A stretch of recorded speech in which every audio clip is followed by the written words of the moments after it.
strategik. Di sini ada buku yang kita perhatikan. Oh, saya besarkan apa ya?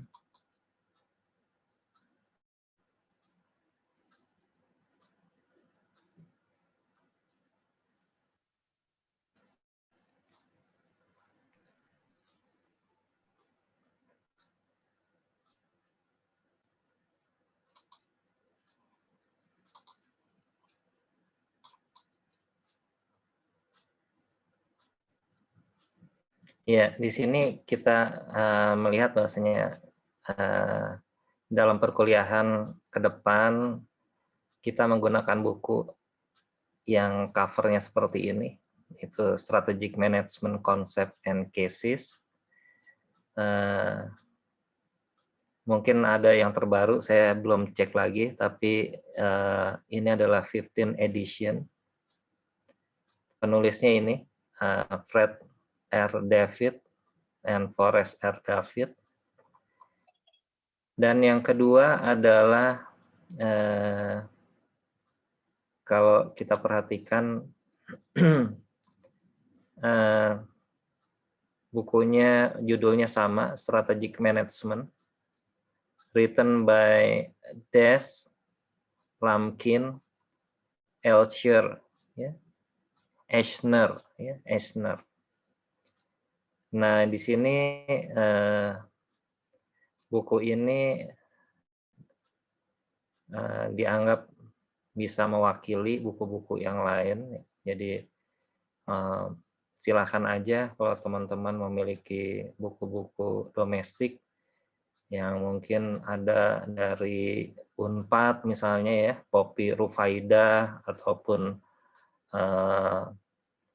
Strategic Management yang ditulis oleh penulis-penulisnya di Indonesia, silakan saja ya.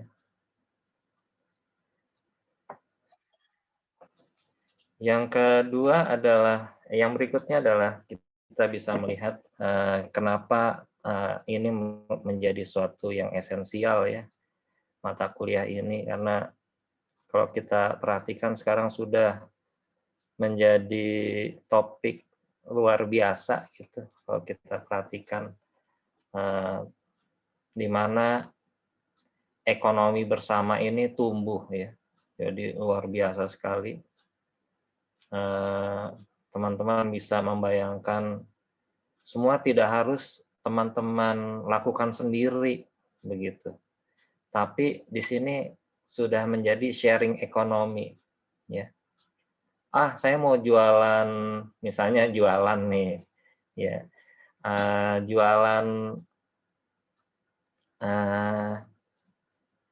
makanan gitu ya, maka bisa jadi teman-teman jualan makanan, tapi makanan itu tidak digoreng ataupun dimasak di dapurnya teman-teman misalnya seperti itu, tapi berasal dari dapur yang lainnya ya. Jadi inilah yang disebut dengan ghost kitchen katanya ya. Mungkin bisa terjadi semacam bengkel-bengkel atau workshop-workshop yang menyediakan pelayanan jasa dan sebagainya. Teman-teman bisa dapatkan layanan itu dari tempat yang lainnya lagi ya. Jadi ini menunjukkan bahwasanya untuk saat ini layanan perbankan nggak harus teman-teman pergi ke bank kan gitu ya, bisa melalui handphone katanya ya, seperti itu. Walaupun saya gaptek tuh menggunakan handphone ya, tapi itulah yang menunjukkan bahwasanya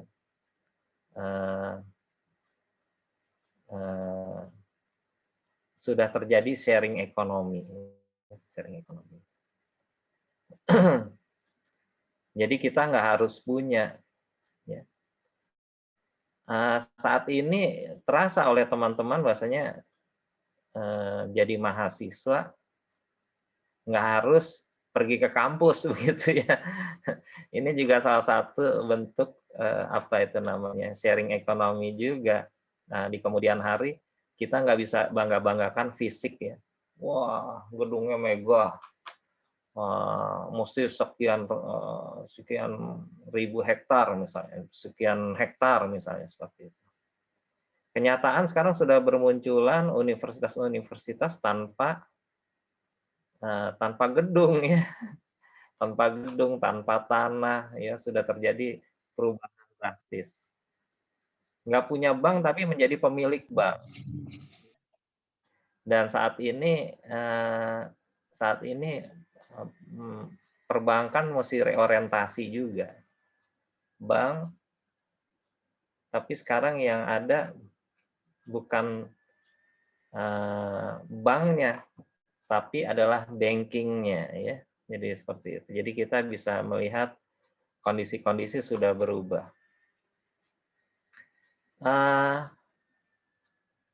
Nggak punya rumah sakit tapi bisa melayani kesehatan. Wah, masa bisa, Pak? Nah, itu Halodoc gimana Halodoc ya. Jadi teman-teman bisa membayangkan Halodoc itu dia membuka layanan kesehatan tanpa takut dokternya kena COVID atau pasiennya kena COVID dari dokternya. Ya, layanannya ya konsultasinya lewat media yang lain begitu ya. Jadi, wah masa Pak Halodoc emang kegiatannya mumpuni. Di sana dokter-dokternya spesialis ada ya, internis ada ya. Nah seperti itu. Jadi sekarang sedikit demi sedikit yang seperti itu sudah terjadi sharing ekonomi. Pergi ke kampus, belajar nggak harus ke kampus misalnya kan ya. Jadi itu juga sharing ekonomi. Nah di sini banyak sekali di jasa transportasi ada ini jenis-jenisnya. Di bidang finance juga ada. Sekarang nggak usah punya koperasi, ya kan? Kalau teman-teman mau pinjem, ya banyak tuh yang online ya. Nggak harus pinjem ke bank lagi ya. Nah, jadi seperti itu. Cuman ya kalau untuk finance ya hati-hati karena teman-teman takut terikat dengan bunga ya. Nah ini yang kita dapat pesan ini dari pemilik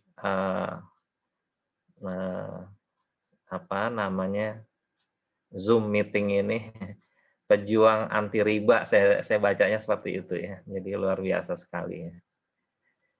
Kemudian yang kedua adalah consumer goods juga banyak ini. Ya, sekarang tumbuh, bukan hanya 1, 2, segerombolan ini banyak. Ya. Bidang-bidang yang lain juga tumbuh dengan sharing ekonomi. Ini sejalan dengan apa? Rusaknya harga minyak ya. Jadi waktu kemarin-kemarin diawali dengan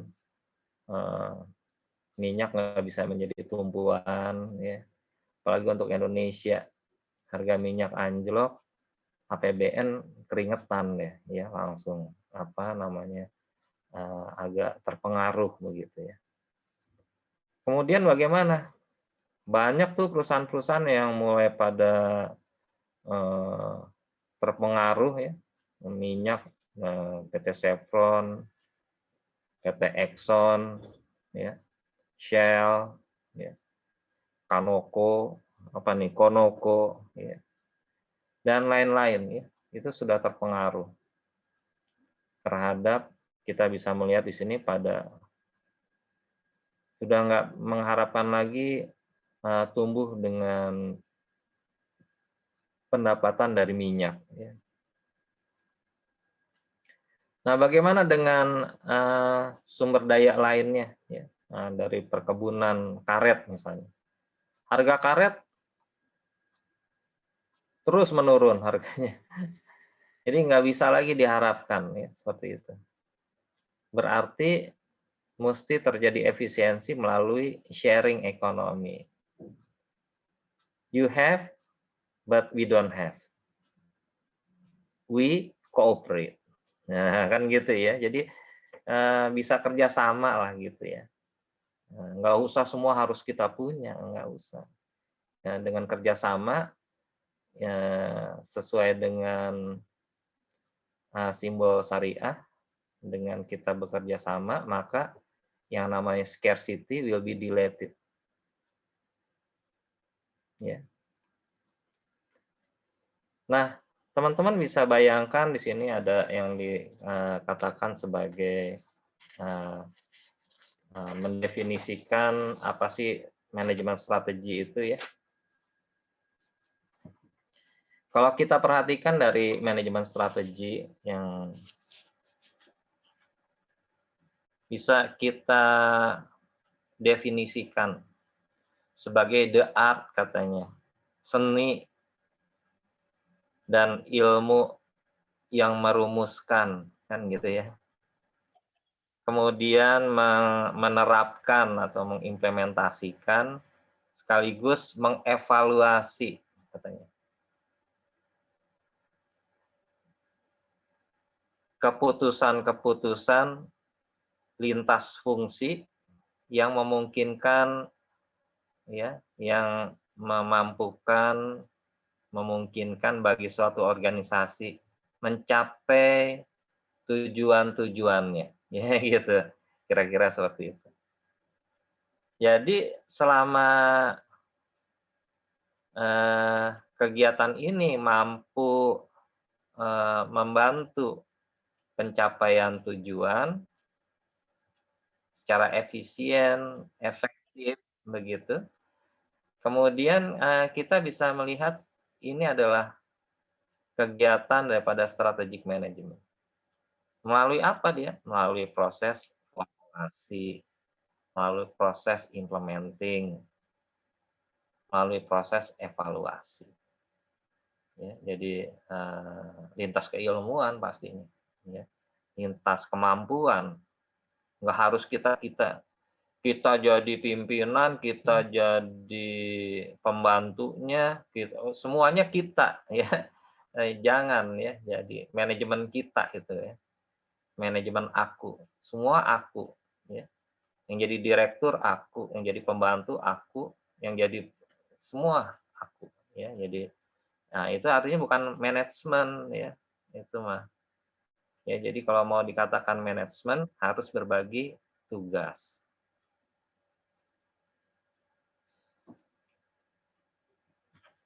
Melihat daripada definisi ini biasanya kita bisa melihat kondisi-kondisi yang bisa secara mirip gitu adalah perencanaan strategis. Jadi kita bisa membayangkan ini suatu kegiatan merencanakan secara paripurna, ya, paripurna. Tapi waktu yang singkat, ya gitu. Makanya strategi itu kalau bisa sesingkat mungkin sehingga taktiknya lebih singkat lagi, ya.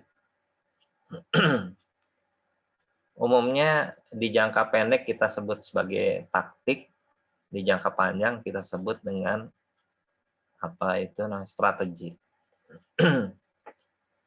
Nah, istilah seperti ini biasanya digunakan ya, digunakan untuk merujuk kepada penyusunan perumusan daripada strategi, setelah itu dilaksanakan, kemudian setelah itu dievaluasi. Ya.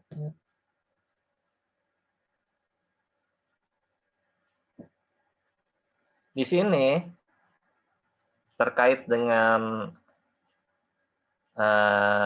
definisi manajemen strategik, biasanya perencanaan ini dilakukan oleh perusahaan. Ya. Yang senang melakukan perencanaan adalah perusahaan. Karena kenapa? dia harus rencanakan untuk mengurangi resiko kegagalan. Ya. Nah, oleh karenanya perusahaan akan melihat strategi ini dihasilkan dari keputusan-keputusan atau pilihan-pilihan manajerial. Kalau kita perhatikan, dia selalu mempertimbangkan dari banyak alternatif, ya. Tentu alternatif-alternatif yang yang dilakukan adalah yang terbaik. Yang kita lihat kalau perusahaan akan melihat apa? Struktur pasar. Bagus nggak sih pasarnya? Dia akan melihat kepada komitmen pasarnya. Kemudian tata kelolanya, mungkin kebijakannya, dan juga mudah nggak dioperasikan, mudah nggak dilaksanakan. Oleh karenanya kita bisa melihat ada tiga hal yang biasanya perlu dikuasai, mulai daripada formulasi, implementasi, sampai dengan evaluasi. Jadi ini ada 3 tahapan yang sangat harus dilalui di dalam strategi manajemen strategi.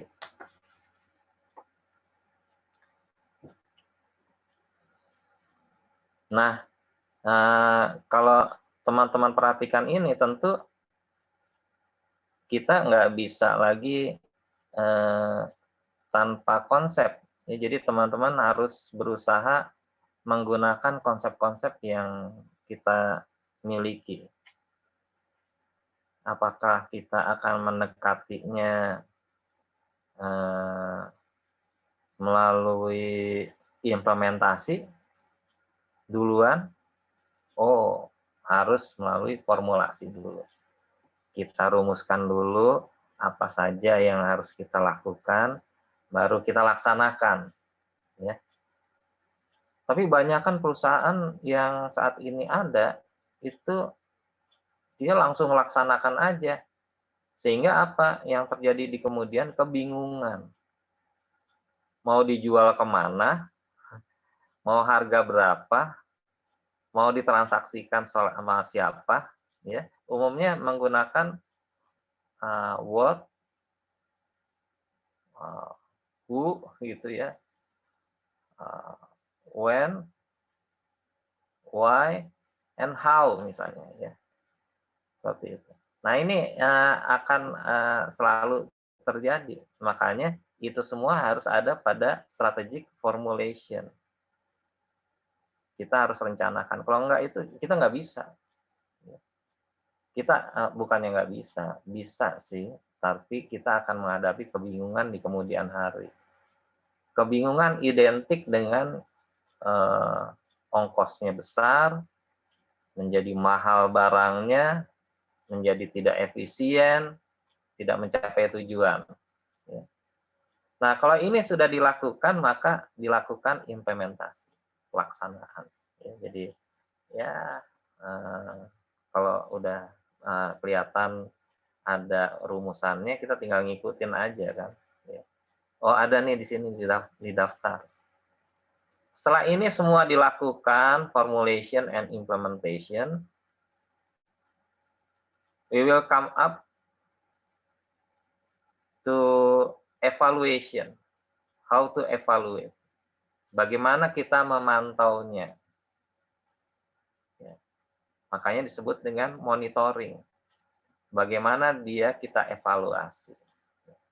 Ya, kita timbang-timbang di dalam evaluasi itu bisa positif, bisa negatif, bisa bermanfaat atau bisa tidak bermanfaat. Ya, jadi kita bisa lihat ke sana. Nah,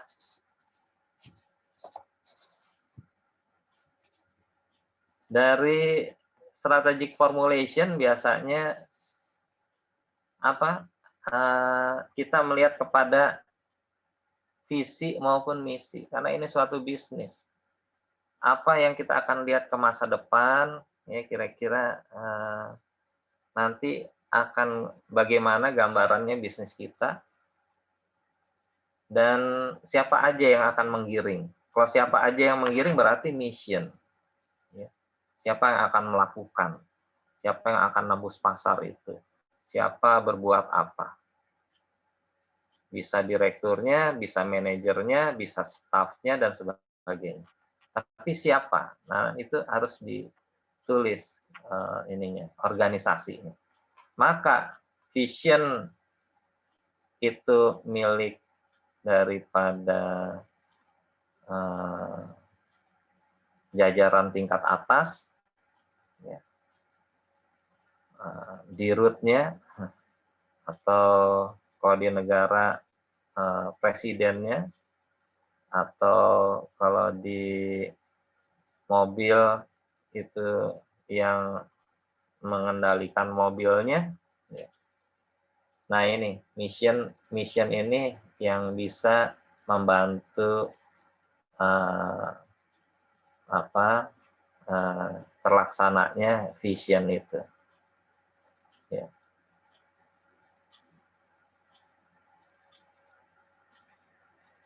Kenapa harus ada vision dan mission? Supaya kita bisa menentukan, katanya, identifying an organization external opportunity. Siapa tahu ada hal-hal yang bisa dikatakan memiliki peluang gitu di masa depan. Juga kita bisa melihat, jangan-jangan ada ancaman. Jadi external opportunities and threats, ya. Threats di sini adalah ancaman. Jadi kita mesti mengawal itu. Ada ancaman, ada peluang. Jadi kita harus jeli-jeli melihat, syukur-syukur kalau peluang semua, ya. Tapi kita juga harus melihat ancaman. Syukur-syukur ada kekuatan di sana, tapi jangan-jangan ada kelemahan di sana. Ya. Ada strength, ada weakness, ya, ada kelemahan di sana. Di dalam strategic formulation ini kita melihat jangka panjang. Tujuan-tujuan nggak boleh tujuan minggu depan makan apa, bulan depan makan apa. Tapi 10 tahun ke depan itu bagaimana? Tapi 5 tahun ke depan ini bagaimana? Atau paling enggak tahun atau 2 tahun kemudian akan menjadi apa? Ya begitu. Inilah yang kita harus dapatkan, ya, alternatif-alternatif yang sangat bisa membantu agar tujuan bisa dikejar.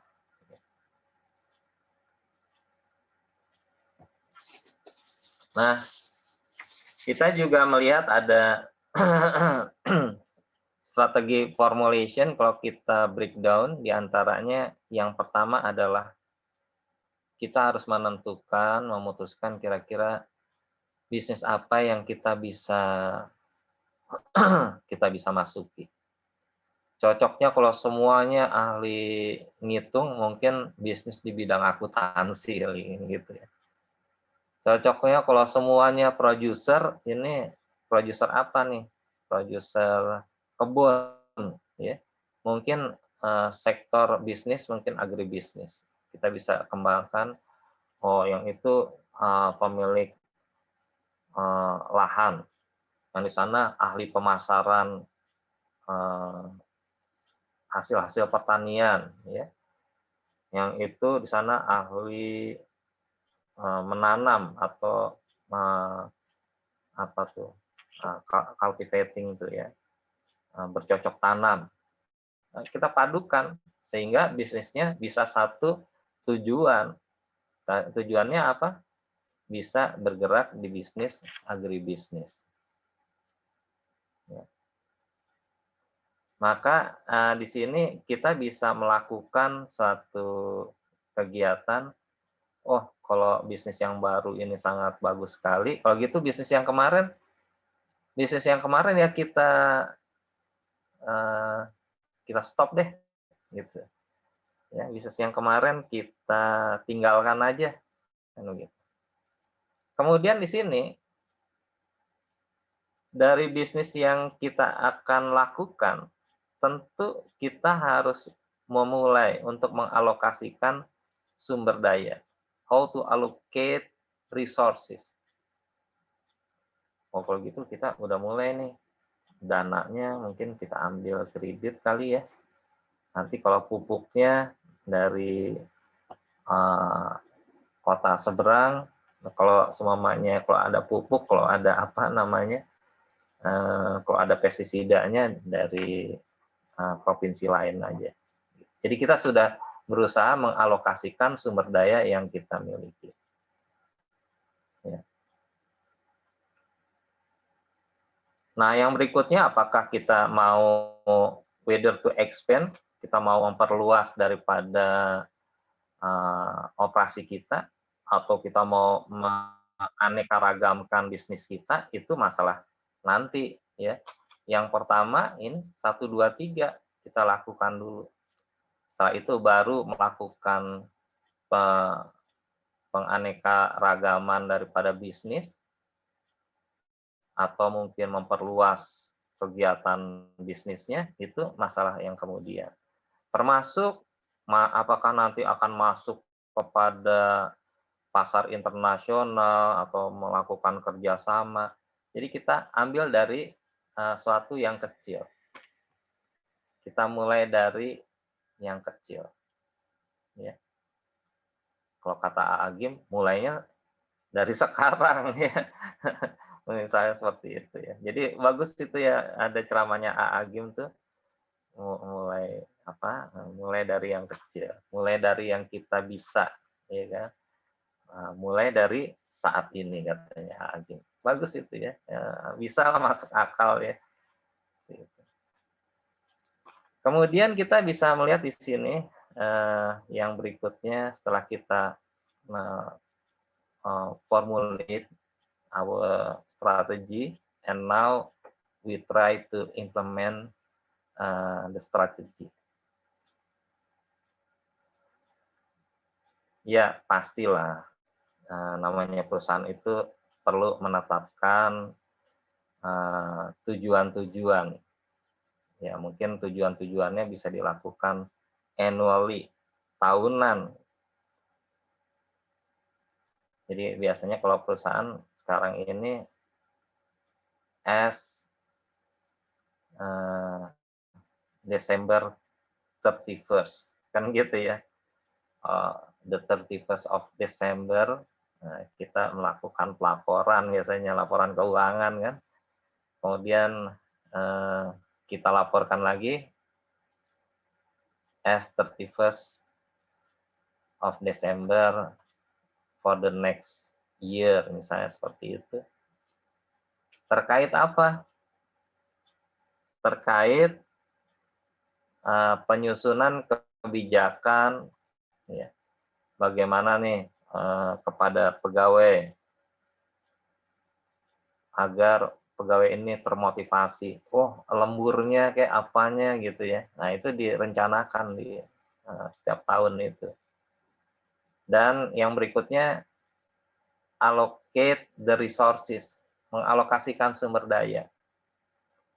Untuk cabang-cabang, tolong cabang yang paling produktif diberikan anggaran yang cukup besar, gitu ya. Supaya apa? Bisa lebih produktif lagi di kemudian hari, kan begitu.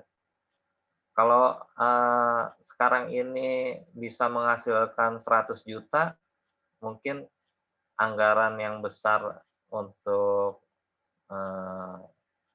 bagian divisi A misalnya, kita berikan 30 juta, gitu ya. Bagi yang belum menghasilkan 75 juta ya 10 juta gitu ya. Nah, inilah yang disebut dengan action stage, ya. How to implement the program, itu sebagai panggung aksi katanya ya.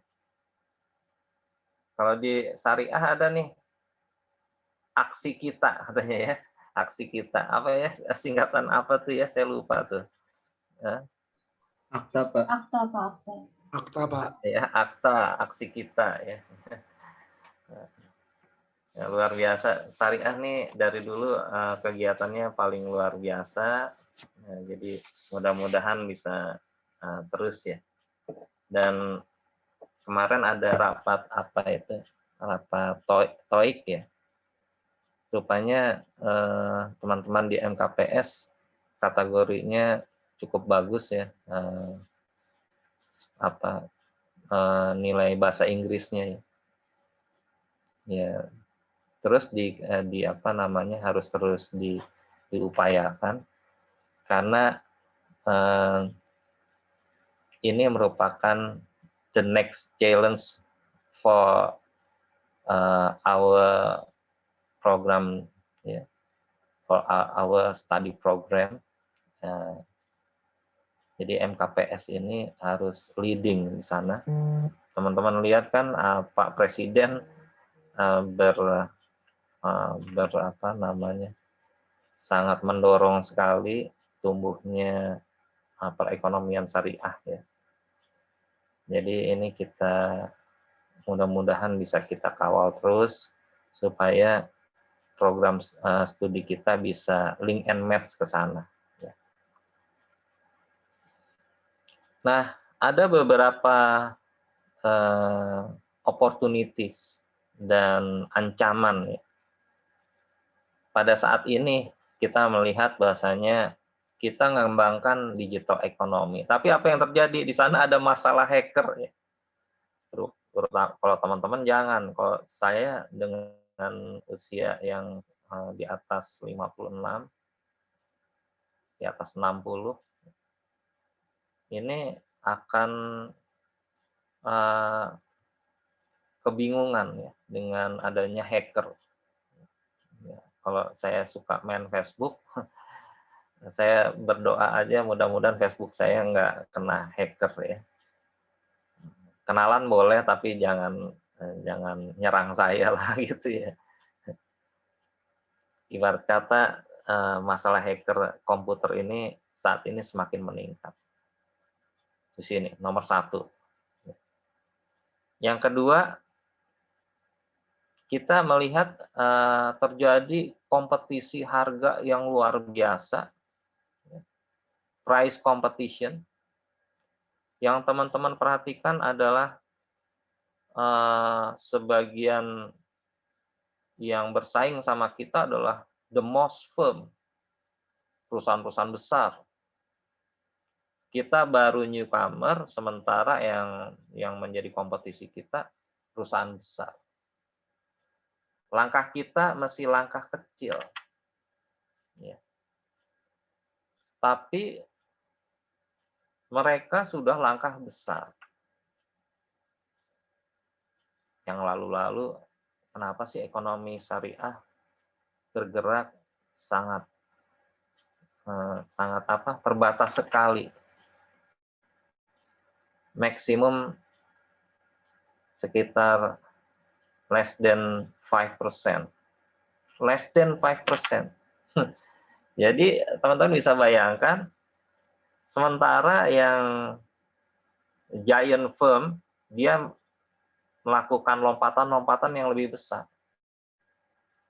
Big leap. Kalau kita small leap. Makanya dengan Bank Syariah Indonesia ini dimunculkan, kemudian ibarat kata sapu lidi, kalau lidinya satu bisa dipatahkan, ini lidinya dijadikan satu, menjadi suatu kekuatan. Jadi kalau kita kelola secara baik, Bank Syariah Indonesia itu bisa membantu agar kekuatan bank syariah bisa menjadi langkah yang besar. Ya. Yang ketiga, kita bisa melihat tingkat pengangguran, ya, unemployment rates atau underemployment rates masih terasa tinggi, apalagi zaman COVID ini. Ya, banyak tetangga kita yang mungkin tidak bekerja lagi, ya. Mungkin orang-orang tua kita yang kita kenal juga banyak yang dirumahkan di zaman COVID ini, ya. Karena perusahaannya juga banyak yang gulung tikar. Ya, jadi kita bisa melihat di sini, waduh luar biasa. Yang di nomor 3.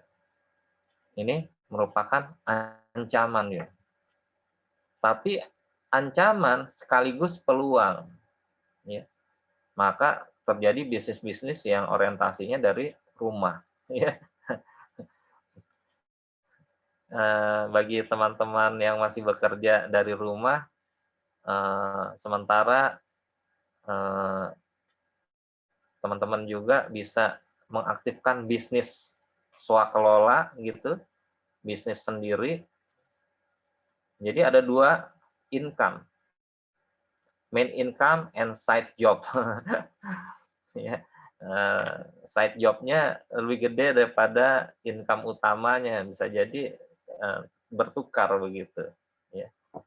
Yang keempat adalah ya ini bagi teman-teman yang menggunakan riba, dia akan melihat interest rate-nya akan naik, apalagi kalau pinjam dari yang bodong-bodong itu, ya. Makanya hati-hati, jangan coba-coba pinjam dana besar-besar, atau dimulai dari yang kecil, nanti bunganya besar juga, ya. Nggak pinjam aja kita ditagih utangan, tahu-taunya kartu kredit kita, kartu kredit siapa tahu mengatasnamakan nama kita, ya seperti itu. Nah ini biasa terjadi. Saya nggak pernah mengaplikasi kartu kredit, tahu-tahu saya ditagih. Pada saat itu ada lembaga namanya GE Finance, ya. Saya ngalamin itu. Tiba-tiba mengalami suatu kekagetan, saya nggak pernah aplikasi itu, tapi kenapa saya punya tagihan dan saya nggak pernah pakai, tapi sudah ada tagihan. Pada saat itu tagihannya 5 juta. Pendapatan saya 1.500.000. Dari pendapatan aja saya nggak memungkinkan untuk bayar. Ya. Itu kira-kira 15 tahun atau 20 tahun yang lalu. Jadi saya karena saya di fait accompli harus bayar, begitu, dipersalahkan saya harus bayar, ya saya tulis surat aja. Ya. Surat saya ya baik-baik aja, saya bilang, saya mohon maaf, sebelumnya saya baru saja tidak bekerja lagi, begitu, dan apa namanya, saya saat ini belum punya bisnis baru dan saya nggak pernah pinjam uang dari lembaga Anda gitu. Punya kartu kreditnya aja saya nggak punya, saya bilang gitu. Kalau boleh ya tolong saya dibebaskan dari tunggakan yang ditujukan kepada saya. Artinya saya nggak melakukan apa-apa. Sehingga yang menagih pun kasihan. Daripada saya ngomel-ngomel, akhirnya mungkin dengan, wah ini kasihanan nih si bapak, ya udahlah. Daripada saya bayar 5 juta juga saya nggak pakai, ya kan? Akhirnya dengan seperti itu, kelar urusannya ya. Ya tapi saya pura-pura jadinya, pura-pura. Nah ini yang ketiga, ini yang keberapa ini? Kelima ya. Kalau teman-teman perhatikan di sini ada siklus produk, ya. ada produk life cycle, itu siklus hidup produk. Biasanya semakin hari semakin pendek. Ya. Artinya apa? Apakah dia terdepresiasi? Artinya apa lagi? Mungkin terjadi kerusakan karena produk itu biasanya mengalami juga ada di situ expired date-nya ya, ada waktu terakhir. Maka itu juga merupakan ancaman, tapi sekaligus dia di situ sebetulnya opportunity. Opportunity-nya kenapa? Produk harus segera dijual. Ya, jadi sebagai peluang bahwasanya ya memang expired date-nya sudah mau habis, ya peluangnya adalah harus segera dijual, gitu ya. Tapi terserah berapa harganya, ya manajemen nanti yang menentukan. Mahal nggak ada yang beli, murah juga kita harus punya perhitungan. Ya, jadi di situ bagaimana suatu strategi mahal nggak bisa dijual, kemurahan juga kita rugi. Ya. Nah, yang berikutnya ada yang disebut dengan internal strength and internal weakness. Ada kekuatan ataupun kelemahan di dalam organisasi.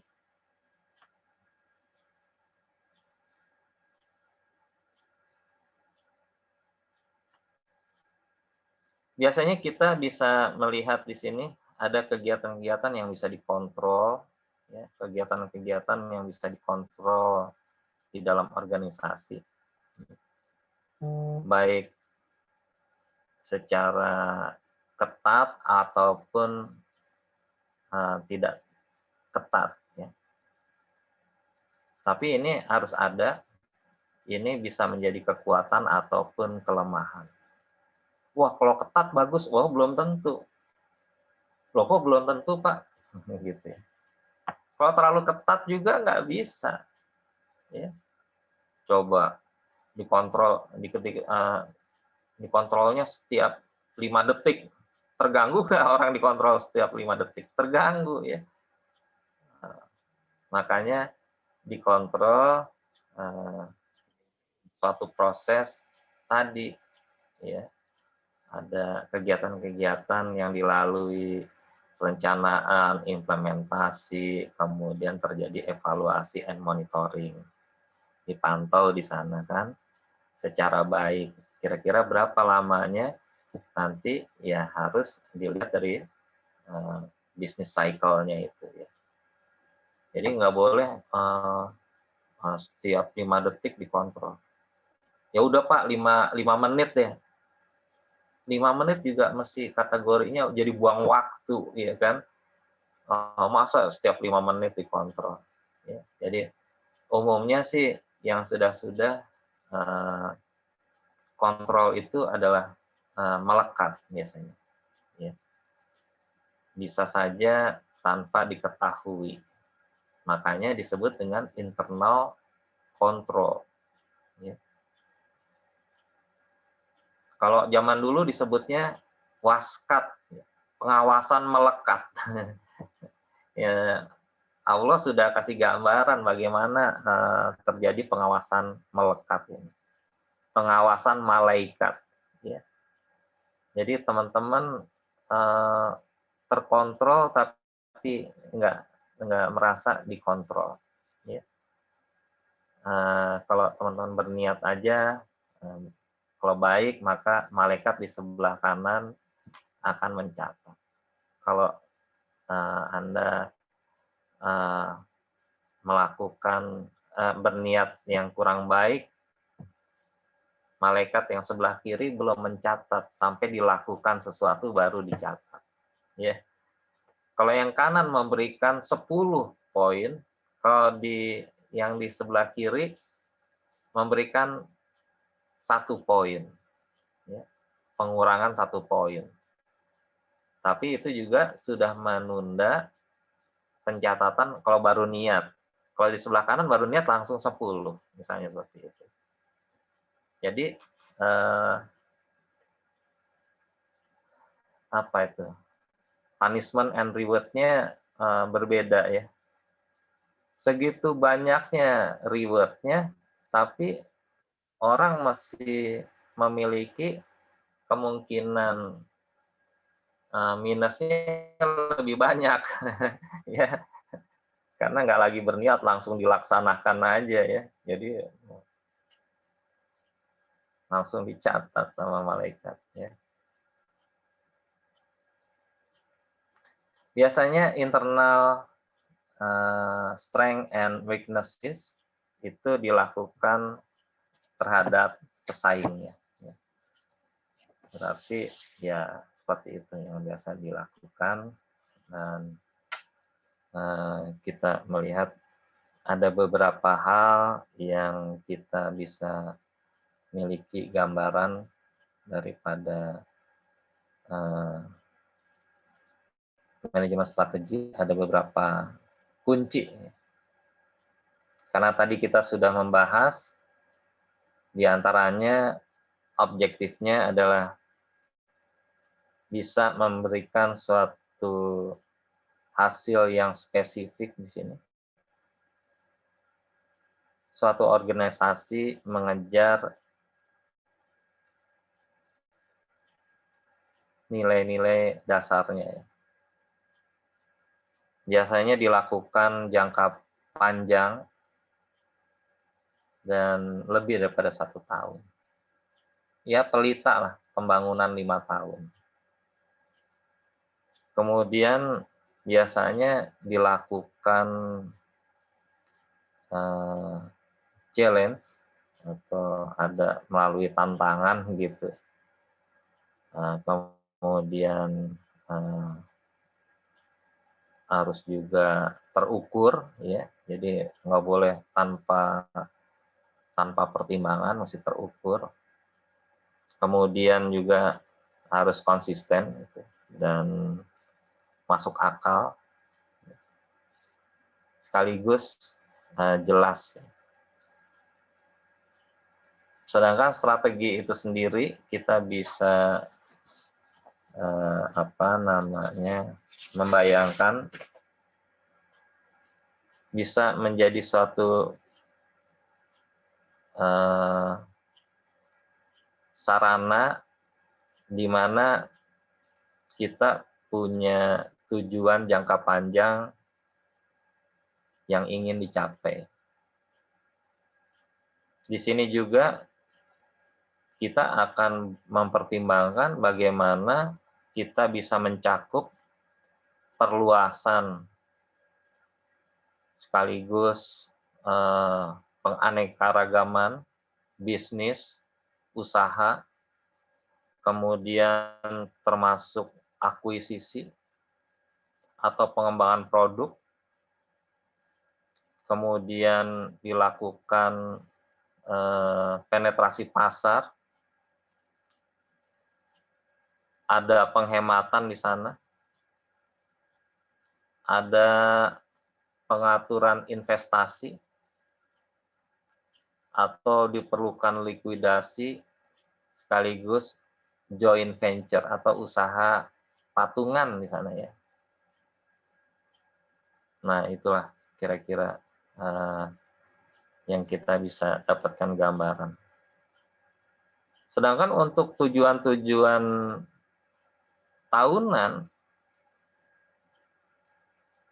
ini bisa merupakan semacam tujuan tonggak jangka pendek yang dijadikan sebagai lompatan ke masa depan. Ya. Yang berikutnya kita bisa melihat hal ini juga harus measurable, harus harus terukur lah gitu. Jangan sampai kita punya sesuatu tujuan pencapaian yang tidak terukur. Maksudnya yang tidak bisa dicapai. Ngapain kita punya tujuan yang nggak bisa? Ngecat langit waduh susah ya. Cat langit kan nggak bisa dicapai. Ya. Jadi harus measurable.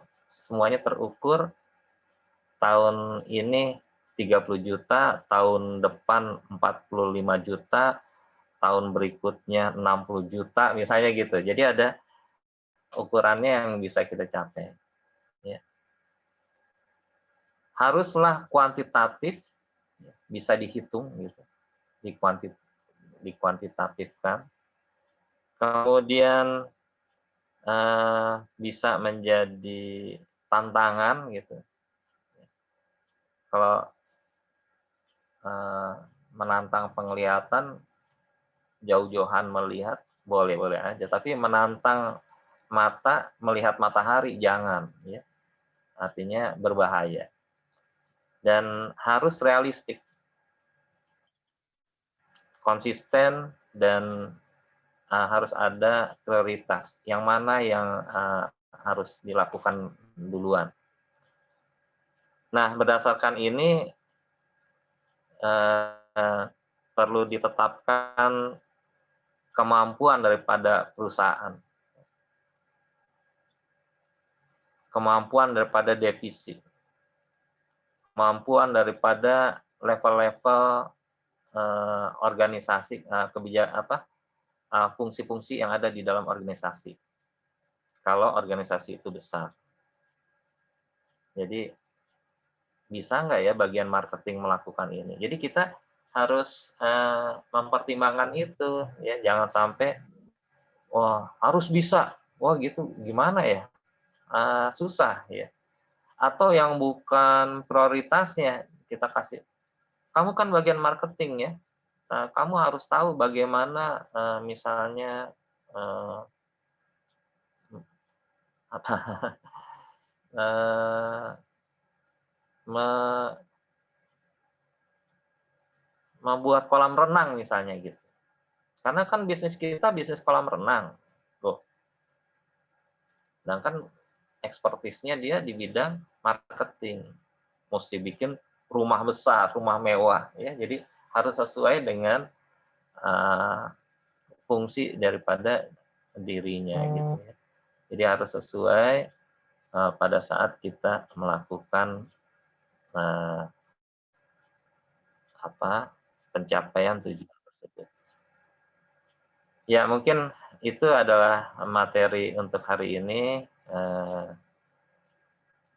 Mudah-mudahan nggak ngantuk lagi nih.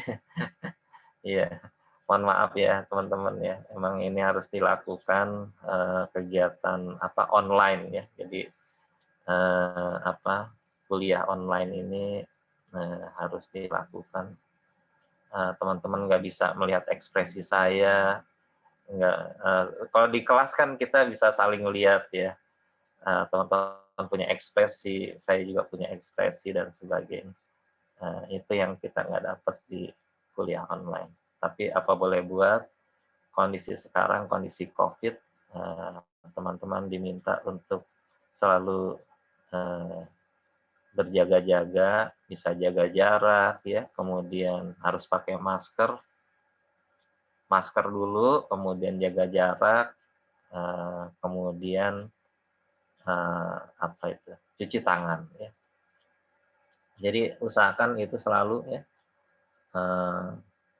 harus melakukan sebanyak mungkin cuci tangan, atau kalau saya sekarang kemana-mana harus pakai disinfektan gitu ya, semprot alkohol gitu ya. Jadi ya kita jagalah. Ya. Pak, sekali saya pernah terpapar, kan. Ya jangan sampai yang kedua kali, ya. Karena kenapa? Bukan berarti yang kemarin positif tidak bisa terpapar lagi gitu. Seperti sakit flu aja biasa gitu ya. Orang yang sudah sembuh bisa ketularan lagi. Ya, oleh karena itu hati-hati terhadap pandemi yang sekarang terjadi. Pandemi yang sekarang ini bisa bisa membuat kondisi menjadi imunitas menurun ya. Kalau imunitas menurun, nanti apa? Virus lain mudah datang. Ya, jadi ini yang harus diantisipasi oleh teman-teman. Oh tapi Pak, saya lihat sih sebetulnya kita salah salah paham nih katanya. Bukannya kalau seumpamanya sakit itu atau meninggal itu Allah yang ngatur. Wah, ini biasanya seperti itu. Jadi ke masjid itu kadang-kadang nggak pakai masker. Ya. Nah ini gimana nih? Salah apa enggak nih? Ya seperti kita udah tahu ada geledek, ya kita enggak mencari apa namanya perlindungan, ya nggak cari perlindungan, maka akan terserang sama geledek. Ya. Artinya apa? Kita melanggar sunatullah. Udah jelas-jelas ada bahaya. Kok kita nggak menyelamatkan diri, nggak mencari keselamatan. Ya. Jadi itu salah satu strategi kita juga menghadapi COVID ini. Jangan menantang yang tadi, yang kita nggak bisa lakukan. Wah, Pak, saya nggak takut kena virus COVID. Kalau Allah nggak berkehendak ini, nggak mungkin lah saya kena. Gitu. Jangan ya, jangan. Artinya boleh jadi teman-teman nggak pakai masker, teman-teman nggak kena, tapi nularin orang ya. Itu yang ditakutkan kan menulari orang ya. Jadi teman-teman emang tahan terhadap COVID, tapi teman-teman jadi OTG dan nular kepada teman-teman yang sehat. Jadi usahakan selalu menggunakan masker supaya kita terlindungi dan orang lain terlindungi. Ya, sampai situ. Mungkin hari ini saya cukupkan sekian, kurang lebihnya saya mohon maaf ya untuk di mana minggu pertama lalu saya nggak bisa hadir, nanti kita upayakan dengan bentuk lain, ya. Mungkin penugasan ya, mungkin ya. Sehingga teman-teman juga lebih fleksibel. Minggu depan insya Allah saya akan berikan, biasanya kalau mata kuliahnya strategic management, kemudian leadership, itu biasanya ada paper yang harus dibuat. Nah ini strategic management biasanya ada paper, saya mungkin sedang berpikir-pikir tugas apa ya gitu ya. Karena nanti UTS ada tugas, di UAS ada tugas juga. Sekian, lebih kurangnya saya mohon maaf lahir batin. Sampai ketemu insya Allah minggu depan. Assalamualaikum warahmatullahi wabarakatuh. Walhamdulillahirabbil alamin. Waalaikumsalam warahmatullahi wabarakatuh. Terima kasih Pak. Oh iya, Terima kasih Pak. foto dulu bareng-bareng kali ya. Buka. Baik, Pak. Ya Pak, boleh Ini Pak. caranya. Ayo Pak, boleh Pak.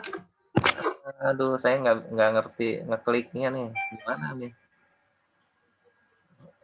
Caranya gimana ya? Ada yang ngerti caranya? Ya Pak, nanti difotoin. Ayo Oh, iya. teman-teman. Iya, nyalain kamera ya teman-teman. Fotoin nih sama Hanif. Nyala kameranya ya. 1, 2, 3. Seperti di webinar kan kayak gitu. Ibu Pak masih banyak yang Nggak mau ya, nggak mau difoto kelihatannya. Tapi saya udah bilang juga, udah lapor ke akademik. Kita jadi Zoom-nya udah didaftar di akademik. Sekian aja Hanif, terima kasih banyak teman-teman ya semua. Assalamualaikum warahmatullahi wabarakatuh. Waalaikumsalam Waalaikumsalam. terima kasih Pak. Ya, Terima kasih Pak. ya sama-sama.